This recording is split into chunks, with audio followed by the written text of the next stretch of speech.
गुजरात के सभी शहर जिलों में कल होने वाले मतदान की तैयारी को प्रशासन द्वारा चाक चौबंद रूप से अंजाम दिया गया।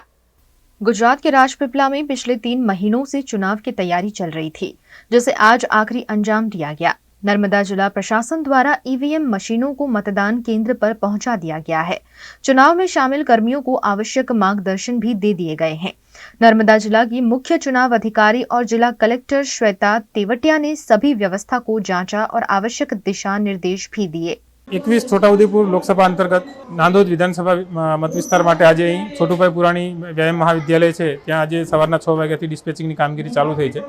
ડિસ્પેચિંગની અંદર આપણે 303 બૂથ ખાતે આપણા ઈવીએમ અને અન્ય કાગળો અને મટીરિયલ્સ જે કાલે મતદાન માટે કામ આવવાનું છે એનાથી મોકલી રહ્યા છીએ। 303 બૂથ માટે 1515થી વધારે આપણા કર્મચારીઓ અહીંથી ઈવીએમ લઈ અને આજે રવાના થશે અને કાલે એના માટેની સંપૂર્ણ કામગીરી થઈ રહી છે। એમની સુવિધા માટે જમવાનું મંડપ અને મેડિકલ ટીમ અત્યારે તૈનાત છે। अरवली जिले में भी कल होने वाले मतदान की तैयारी जिला प्रशासन द्वारा पूरी कर ली गई है। यहाँ 1047 मतदान केंद्रों पर सभी तरह की तैयारी पूरी होने की जानकारी चुनाव अधिकारी प्रशस्ति पारिक ने दी है। काले 7 मई 2024 रोज आखा गुजरातनी जेम अरवलीमां पण मतदान थवाना छे। આપણે આખા જિલ્લામાં 1047 મતદાન મથકો અને 3 મત વિભાગોમાં મોડાસા, ભિલોડા અને બાયડમાં મતદાન મથકો પર ચુસ્ત વ્યવસ્થા કરવામાં આવી છે। એમાં કાયદા વ્યવસ્થાની દૃષ્ટિથી હોય કે હીટ વેવની દૃષ્ટિ, ઉનાળાની દૃષ્ટિથી બધા સગવડ કરવામાં આવી છે। મેડિકલ ટીમ છે, પાણીની વ્યવસ્થા છે, બેસવાની વ્યવસ્થા છે, શેડની વ્યવસ્થા છે, એ પણ કરવામાં આવી છે।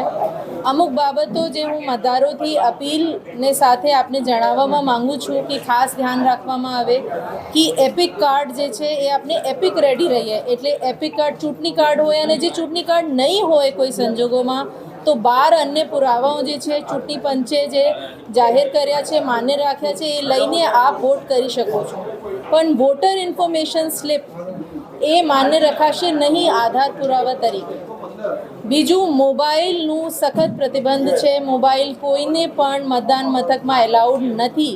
એટલે આ પહેલેથી જ આપ તૈયાર થઈને આવો તો કોઈ ઘર્ષણ ન થાય અને આપ લોકોને ત્યાં આવીને સમય પણ વ્યય ન થાય।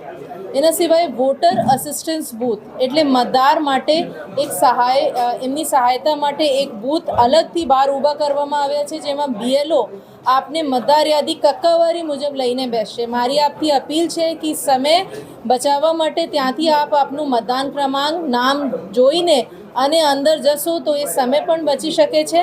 અને ઉનાળાના સમયના લીધે આમ તો ચૂંટણી પંચે સમય વધાર્યું છે। સવારે 7 વાગ્યાથી સાંજે 6 વાગ્યા સુધી મતદાનના સમય છે અને હું અરવલ્લીની જનતાને ફરીથી ખૂબ ભાવભરી અપીલ કરું છું કે આપ આવીને खूब मोटी संख्या में मतदान आपो। वडोदरा के सावली में भी मुख्य चुनाव अधिकारी की अध्यक्षता में चुनावी तैयारी को अंजाम दिया गया। सावली के 263 बूथ पर चुस्त पुलिस बंदोबस्त के बीच ईवीएम मशीन और चुनाव की सामग्री को मतदान केंद्रों तक पहुंचाया गया। यहां कानून व्यवस्था चाक चौबंद रखने के लिए चुस्त पुलिस बंदोबस्त कर दिया गया है। प्रशासन द्वारा की गई तैयारी पर सावली के प्रांत अधिकारी और मुख्य चुनाव कमिश्नर ने जानकारी दी। ईवीएम डिस्पेचिंग કરવામાં આવ્યું છે।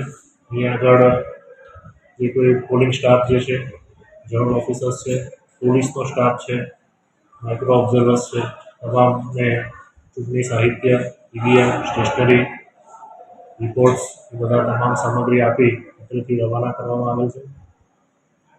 આવતીકાલે સવારે વહેલી સવારે 7 વાગ્યાથી લઈ સાંજે 6 વાગ્યા સુધી મતદાન થવાનું છે। મતદાન થયા બાદ ईवीएम અને અન્ય રિપોર્ટ્સ પોલિંગ ટીમ લઈ અને અહીંયા આ સાવલીના મામલતદાર કચેરી ખાતે રિસીવિંગ થવાનું છે અને જે મત પડેલા ઈવીએમ છે એ બધા પોલિટેકનિક સયાજીગંજ વડોદરા ખાતે સ્ટ્રોંગ રૂમમાં મૂકવામાં આવનાર છે। મતગણતરીના દિવસે તેને પરિણામ જાહેર થનાર છે। આજરોજ જે કોઈ પ્રક્રિયા થઈ એવી શાંતિપૂર્ણ સારી રીતે થઈ છે અને અમે સૌ મતદારોને અપીલ કરીએ છીએ કે આવતીકાલે સવારે અચૂક જઈ અને પોતાનો મતાધિકારનો ઉપયોગ કરે। જય હિન્દ, જય ભારત। छोटा उदेपुर के बोडेली में भी जिला प्रशासन द्वारा ईवीएम डिस्पैचिंग की कार्यवाही की गई। बोडेली के टीसी कापड़िया कॉलेज से चुनाव से जुड़ी सामग्री के साथ कर्मचारियों को रवाना कराया गया। यहां 285 मतदान केंद्र बनाए गए हैं, जहां 2400 कर्मचारी कार्यवाही करेंगे, जिस पर प्रांत अधिकारी मैत्री देवी सिसोदिया ने जानकारी दी। आज रोज 6 મેના રોજ આપણે 139 સંખેડા એસેમ્બલી કોન્સ્ટિટ્યુઅન્સી જે 21 છોટાઉદેપુર પાર્લામેન્ટરી કોન્સ્ટિટ્યુઅન્સીનો ભાગ છે એનું ડિસ્પેચિંગ સેન્ટર અત્યારે કાર્યરત છે। આજે આપણા 385 બૂથ્સના 1700થી વધુ પોલિંગ અને સિક્યોરિટી પર્સનલને આપણે જે ઈવીએમ તથા જે મતદાન મથક પહોંચાડવાની સામગ્રી તમામ ફોર્મ્સ એ બધા સાથે ડિસ્પેચ કરી રહ્યા છે। સાથે સાથે આ વખતે એમને વેલફેર કિટ અને હેલ્થ કિટનું પણ વિતરણ કરવામાં આવ્યું છે કે પોલિંગ મથકે એમને કોઈ બીજી સમસ્યાનો સામનો ન કરવો પડે। આવતીકાલે 7મી મેના રોજ આપણે મતદાન છે જાણીએ છીએ। આપને બધાના આપના માધ્યમથી હું બધા મતદારોને પણ અનુરોધ કરીશ કે અવશ્ય મતદાન કરે અને કોઈ પણ મતદાન કરવાનું ચૂકે નહીં। गुजरात के भरूच में भी पोलिंग स्टाफ को बूथ पर रवाना किया गया। दिन भर जिला प्रशासन ने मतदान के लिए तैयारी को अंजाम दिया। भरूच लोकसभा बैठक के लिए 18 मतदान केंद्र बनाए गए हैं, जहां जिला प्रशासन द्वारा की गई तैयारी पर भरूच के जिला कलेक्टर तुषार सुमेरा ने जानकारी दी। લોકસભા સામાન્ય ચૂંટણી 2024ની કાલે પોલિંગ એટલે કે વોટિંગ થવા જઈ રહ્યું છે। અમારા 8375 કર્મચારીઓ જે પોલિંગ ડ્યુટીમાં લાગેલા છે તેઓનું આજે ડિસ્પેચ થયું છે। એ લોકો બૂથ માટે રવાના થયા છે અને તે જ રીતે 4000 જેટલા પોલીસ કર્મચારીઓ જેઓ સુરક્ષાની વ્યવસ્થામાં તૈનાત છે તેઓ પણ આજે ડિસ્પેચ થયા છે પોતપોતાની ડ્યુટી માટે। આ ઇલેક્શન દરમિયાન આપણા 7 એસીનું તમામ બૂથ લેવલની વ્યવસ્થાઓ થઈ ચૂકી છે।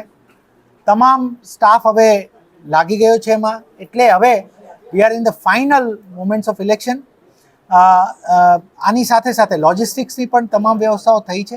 આપણે બ્રીફ કર્યું તે રીતે ખાસ અમે મતદારોને વિનંતી કરીશું કે કાલે ખૂબ સારા નંબરમાં આપણે વોટિંગ કરીએ અને આપણી માટે આઈડેન્ટિટીના કાર્ડ તરીકે, ઓળખાણના પુરાવા તરીકે એપિક કાર્ડ સિવાય પણ અન્ય 13 જેટલા આધારો છે જેની પણ અમે યાદી શેર કરી છે।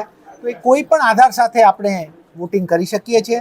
આ વખતે એક એ પણ પ્રયત્ન રાખ્યો છે કે જ્યાં જ્યાં વધારે ભીડ થાય એવા મતદાન મથક અમને દેખાય છે કે જ્યાં સંખ્યા દેખાય છે ત્યાં પણ અમે ફેસિલિટીઝ વધારી છે, થોડી છાંયડાની વ્યવસ્થા કરી છે, પાણીની વ્યવસ્થા છે એ પણ આ વખતે છે।